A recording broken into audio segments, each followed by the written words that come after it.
Una de las personas que en los últimos años, mejor dicho, que este año recibió la decisión de otorgarle un asilo político es el abogado Pablo Guerrero. Él se encuentra en la República Checa. Con él saludamos a esta hora. Pablo, muy buenos días y bienvenido.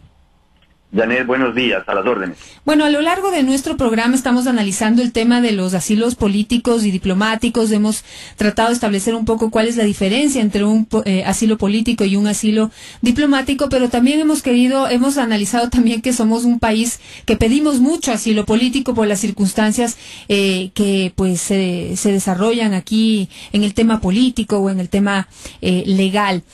Queremos conversar un poco para saber qué tipo de asilo le otorgaron a usted y cómo se realizó ese trámite y finalmente qué condiciones se tomaron en cuenta para otorgarle esa condición.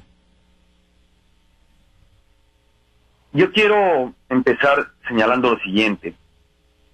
Asilo etimológicamente viene de asylum en latín, y asylum es refugio en sentido lato, extenso, en cuyo caso aquellas diferenciaciones que se hacen del asilo diplomático, asilo territorial, a mi juicio derivan en irrelevantes. En lo que a mí respecta, luego del 30 de septiembre fui víctima de una persecución despiadada, fascista, muy fuerte, que el gobierno y las huestes correístas hicieron en mi contra. Canales de televisión del Estado, con programas exprofesos en contra de mi persona, programas de radio, propagandas que salían en un número al menos de 100 de las que tenemos contadas, establecían que Pablo Guerrero Martínez era un conspirador, que yo había ensamblado una presunta conspiración el 30 de septiembre, cuando ella no era, fue cierto, porque mi actuación decía relación a la defensa de la libertad de expresión, cuando abusivamente el gobierno dispuso un monopolio, un enlace de todos los medios de comunicación privados para expresar una mentira como aquella que tiene que ver con el secuestro del presidente o el supuesto plagio de este. Yo tuve que salir del país y vine a Europa y pedí un asilo político in situ en la República Checa, y luego de un largo trámite donde se evacuaron una serie de pruebas y más de un año de entrevistas, de documentos, de videos, donde se estableció además de una comisión para estudiar lo que ocurría en el Ecuador, y viajó además gente de la República Checa al país y pudo constatar a ciencia cierta lo que ocurría, devino en la aceptación de mi pedido de asilo político, y ahora gozo de este estatus que me permite vivir con paz, eso sí, distante del país, alejado de la patria, de la familia, pero con toda la seguridad para seguir desarrollando mis actividades como ser humano. Pablo, desde su experiencia, ¿por qué el Ecuador es un país que solicita tanto asilo político? Hemos visto que tenemos 3 expresidentes, un ex vicepresidente que también pidió el asilo político y se lo otorgaron, y también está el caso del expresidente Gustavo Noboa, que estuvo a punto de pedir un asilo político por una persecución del líder de otro partido político que en esa época pues tenía mucho poder en el Ecuador. ¿Qué es lo que pasa en nuestro país? En Ecuador existe un canibalismo político que se ha potencializado los últimos 6 años. Yo creo que hay que poner una línea divisoria entre los últimos 6 años y los asilos anteriores, que fueron más personales de persecución, pero ahora la persecución es sistémica y sistemática en contra de los opositores del régimen, toda vez que hay varios sectores que alzan la voz para denunciar cosas que están ocurriendo en el Ecuador, que no se compadecen con el espíritu de una democracia, con el espíritu de los principios republicanos, con el espíritu de la libertad misma que debe animar a toda civilización y a toda sociedad. Yo pienso, para contestar esa pregunta, que en Ecuador no se vive el ejercicio de la democracia a plenitud, y que los políticos penosamente utilizan el sistema judicial para perseguir a los opositores, pero como nunca antes, hoy en este gobierno, con el agravante de que el Estado de Derecho ha sido vulnerado, más aún cuando el presidente de la República señaló que, sin pudor cívico alguno, que le iba a meter la mano a la justicia. A la vuelta del tiempo, podemos observar que lo que ha ocurrido, el objetivo de esta metida de manos y pies, no tiene otro fin que no sea el proditorio objetivo de perseguir a los opositores. Recuerde, Janet, que hay más de 200 dirigentes de los movimientos sociales y otros tantos de partidos políticos y 13 personas, en nuestro caso, de los que acudimos al canal del gobierno aquel día nefasto para la historia del país, que somos realmente perseguidos políticos. Entonces, no estamos a la altura de entender la independencia de las funciones del Estado, el Estado de Derecho que deviene de un principio norteamericano que es el rule of law, que no solo es la división de poderes del Estado, sino la imposibilidad de la acumulación del poder por parte del gobierno para perseguir a los ciudadanos. Los gobiernos no pueden tener más derechos que los ciudadanos. Cuando esto ocurre, volvemos a esas aciagas épocas de las monarquías, de las soberanías que desaparecieron pues en la Edad Media y en la Alta Edad Media, y ahora penosamente en Ecuador se reedita esta concentración de poder en el presidente de la República con funciones dictatoriales, señalo yo, porque esta Constitución le da una serie de prerrogativas que realmente lo que revelan es que no vivimos un Estado democrático, un Estado de derecho, un Estado moderno, sino que nos hemos retrotraído a una aciaga época en la que la medida de todas las cosas es la voluntad presidencial, que yo mantengo que es una voluntad sin duda alguna dictatorial. ¿En qué condiciones tiene que vivir o en qué condiciones tiene que vivir usted como asilado político? ¿Cuáles son los límites que tiene o cuáles son las libertades que esta condición le da? Esta es una excelente pregunta y fue la que yo también planteé una vez que me dieron el asilo, y yo pregunté cuáles son los derechos y cuáles son las obligaciones que tengo. Yo tengo todos los derechos que tiene un checo acá, excepto los derechos políticos para elegir y ser elegido.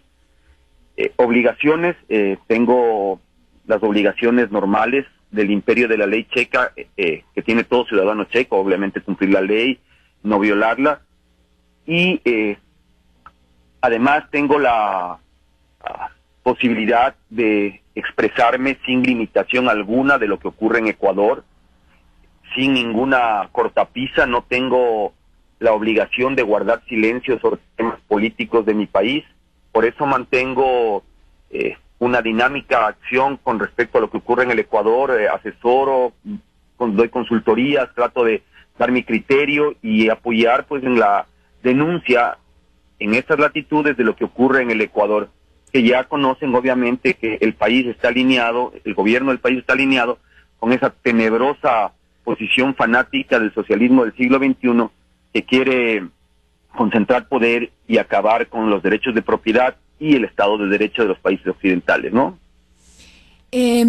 En ese sentido, digamos, usted puede trabajar, puede, digamos, no tienen eso ningún tipo de restricción. Hay algunos criterios o se creía de alguna manera que la persona que tiene un asilo político, por ejemplo, no tiene un estatus regular que le permite conseguir un trabajo como cualquier otro ciudadano del país que lo ha recibido. ¿Eso es falso? ¿Qué tratamiento se le da a este tipo de cosas? A ver, le voy a contar mi experiencia, Janet. El primer, esto es así. Mi experiencia, le puedo comentar, no sé, en otros países. Cuando yo llegué acá y solicité que se me dé el asilo político, primero estuve en una fase que se llama de solicitante de protección internacional. En todo ese lapso en la que tuve la condición de solicitante de protección internacional, tenía ese estatus, obviamente yo no podía trabajar, cada 2 meses me renovaban una tarjeta para poder continuar en la República Checa, y obviamente en ese momento uno no podía expresar políticamente, no podía hacer proselitismo, digámoslo así, pero podía opinar. La libertad de expresión no se restringe. Una vez que terminé el proceso, ya dejé la condición de solicitante de protección internacional y se me dio la categoría de asilado político. Y aquí creo que viene algo que debo comentarlo, que en la resolución que se basó en la ley de asilo de la República Checa, que tiene relación directa con la Declaración Universal de los Derechos Humanos, se establece, esto es muy particular porque solo consta en la ley checa, que la persecución no solo es por la acción del gobierno, sino por la omisión del gobierno de permitir que grupos de personas hagan actos de hostilidad y de persecución contra un ciudadano. En mi caso, las huestes correístas inclusive hicieron un monigote tamaño muy grande frente a las afueras del canal del gobierno y lo quemaron. Entonces, esto redundó muchísimo en las autoridades checas y se señala en esta resolución que ha concedido el asilo en mi favor que el gobierno, además de perseguirme, omitió defender los derechos del ciudadano frente a las agresiones de grupos, porque la persecución no solo se la enfoca por parte del gobierno, sino de particulares en contra de una tercera persona.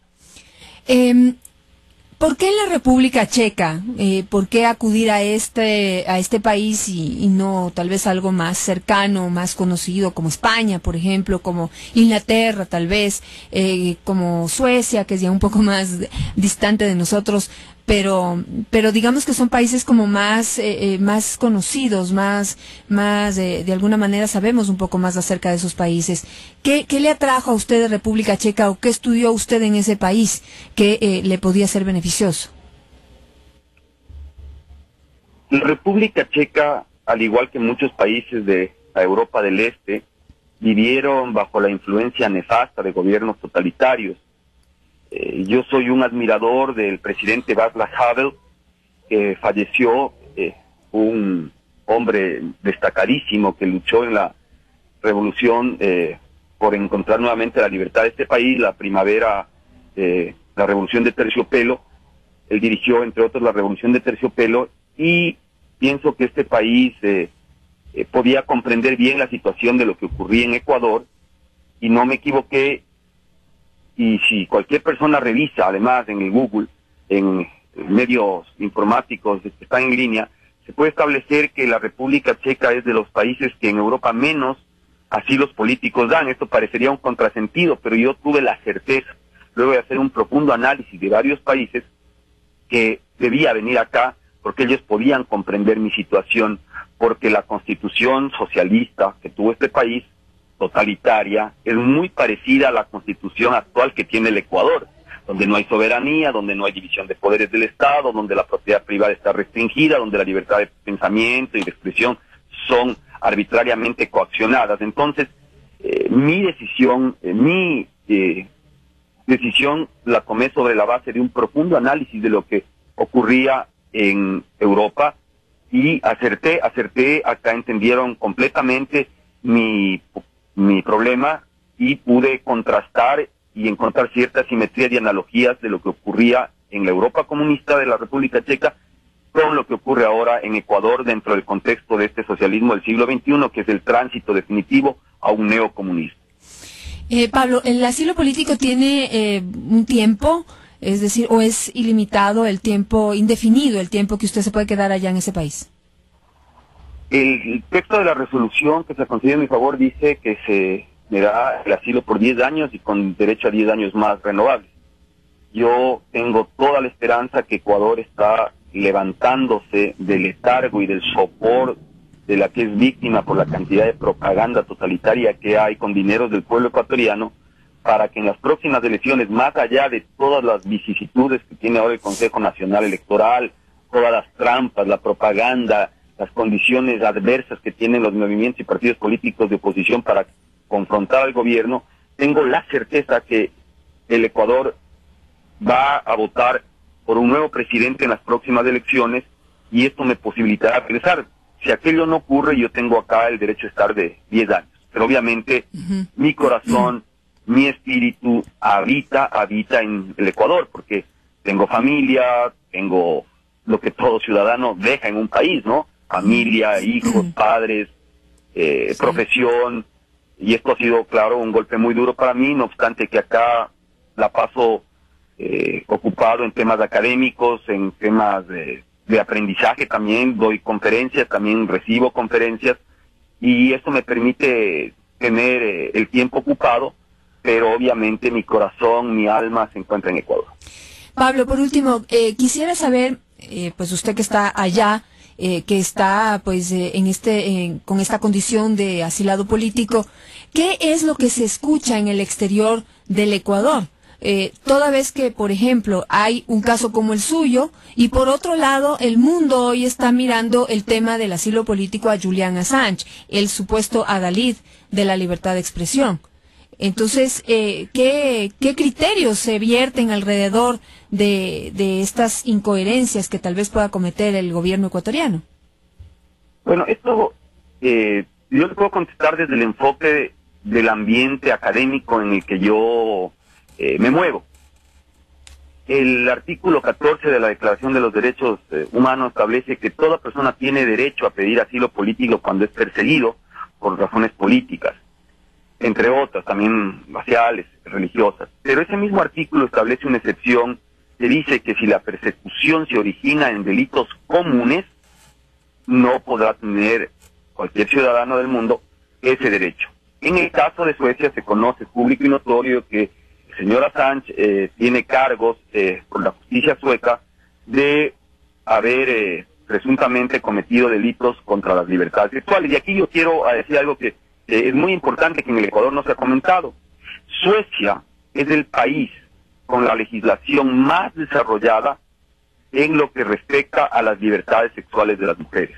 Se tipifica la violación intraconyugal y otras como las del caso del señor Assange. El 40% de las denuncias de delitos contra las libertades sexuales son parecidas, similares, tienen que ver con la tipicidad que afronta Julian Assange, en cuyo caso no es como decía algún funcionario del gobierno de ingrata recordación que decía que por no tener relaciones con un preservativo están haciendo de esto un escándalo, que eso resulta risible. Una cosa de esas en Europa cayó muy mal y revela que el canciller de la República, que me parece que dijo eso, algún alto funcionario, quedó en mal predicamento como una persona que ni siquiera conoce los grandes avances del derecho en lo que respecta a las libertades sexuales de las mujeres. Si no me equivoco, Pablo, eso lo dijo el presidente de la República, si es que no me equivoco. Me parece haberlo escuchado decir que compartir la cama no es delito.